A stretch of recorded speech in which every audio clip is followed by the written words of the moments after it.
अहोई अष्टमी का व्रत कार्तिक मास के शुक्ल पक्ष की अष्टमी को मनाया जाता है। यह व्रत अपने बच्चों की सलामती तथा उसकी लंबी आयु के लिए मनाया जाता है। इसमें अहोई अष्टमी वाले दिन यह कथा हमेशा सुननी चाहिए, जिससे हमारे बच्चे की लंबी आयु हो और उनको सुख मिले। चलो आज हम आपको कहानी सुनाते हैं। एक सेठ था, उसके 7 बेटे थे और एक बेटी थी। उसकी बेटी मायके में आई हुई थी।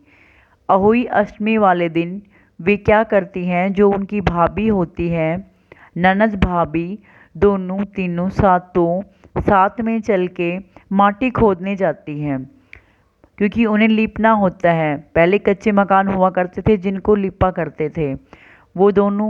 वो सारी मिट्टी खोदने जाती हैं। जैसे ही मिट्टी खोदती हैं तो स्याहू माता के बच्चे कट जाते हैं। स्याहू माता नाराज़ हो जाती हैं और वो बोलती हैं कि तुम लोगों ने मेरे बच्चे काट दिए हैं, मैं तुम लोगों की कोख लेऊंगी। तभी पता चलता है कि बच्चे छोटी जो ननद थी उसके हाथ से कटते हैं, तो वह रोने लग जाती हैं कि ये मेरे से क्या हो गया। तब वह अपनी भाभी से बोलती है कि जो माता जो भी श्राप देगी वो अपने ऊपर आप ले लो। लेकिन उसकी कोई भी भाभी तैयार नहीं होती और माता क्रोध में हो जाती है। तभी छोटे वाली भाभी बोलती है, ठीक है, आप तो पराया धन है, जो भी श्राप मिलता है वो मैं ले लेती हूँ। तभी उसने उसका जो श्राप था वो अपने ऊपर ले लिया और माता ने उसकी कोख बांध दी, जिससे उसके बच्चे ना हुए। और वो रोती बिलखती बेचारी अपने घर आ गई। सभी के बच्चे हो गए। 6 जो उसकी सेठ की जो बेटे की बहू थी, उन 6 के तो बच्चे हो गए, लेकिन जो 7वीं छोटी बहू थी उसके बच्चे न हुए, जिस कारण से उसको कहीं जंगल में झोपड़ी बना के रहने लगे, क्योंकि उनको ये कहने लगे कि इसके तो बच्चे नहीं होते, ये बांझ है। वो बेचारी हमेशा परेशान रहती। एक बार उसने देखा कि सुरभि गाय एक परेशान है और वो लंगड़ी है, वो ना खाने में और पीने में भी असमर्थ है, तो वो उसकी सेवा में लग गई। तभी गाय ने पूछा कि तू मेरी इतनी सेवा पानी कर रही है, क्यों कर रही है और तू है कौन? तब उस औरत ने बताया कि ऐसे ऐसे मेरे जो कोख है वो स्याहू माता ने ले ली है और मेरे से गलती हो गई। स्याहू माता के बच्चे में ननद से कट गए थे और मैंने उसकी कोख अपने ऊपर ले लिया, जो श्राप दिया था माता ने।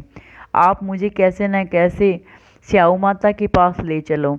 तभी सुरभि माता कहती है, जो सुरभि गाय माता होती है, वो कहती है, तुमने मेरी इतनी सेवा पानी करी है, चलो ठीक है, स्याहू माता मेरी बहन है, मैं उसके पास आपको लेके चलती हूँ। वो उसको उसके पास ले जाती हैं, लेकिन वो कहती है कि मेरी बहन तो बहुत दूर है, 7 समुद्र पार है, हम कैसे जाएंगे। तभी वो क्या करती है कि वो जाती रहती है। रास्ते में एक गरुड़ एक पक्षी एक वृक्ष पे रहता था, तो उसके जो बच्चे थे वो खेल रहे होते हैं। सांप वहाँ आ जाता है और वो सांप उनको खाना चाहता है, लेकिन सांप को वो मार देती है और गरुड़ के बच्चे को बचा लेती है। ये सब गरुड़ देखता है तो बहुत खुश होता है और उनसे कहता है कि मांगो, क्या मांगना है। तो वो बोलती है, मुझे 7 समुद्र पार ले चलो। फिर उसको 7 समुद्र पार ले जाते हैं और स्याहू माता के पास जाके वो बोलती है कि हे माता, आपने मेरी कोख ले रखी है, कृपया करके मुझे मेरी कोख दे दीजिए।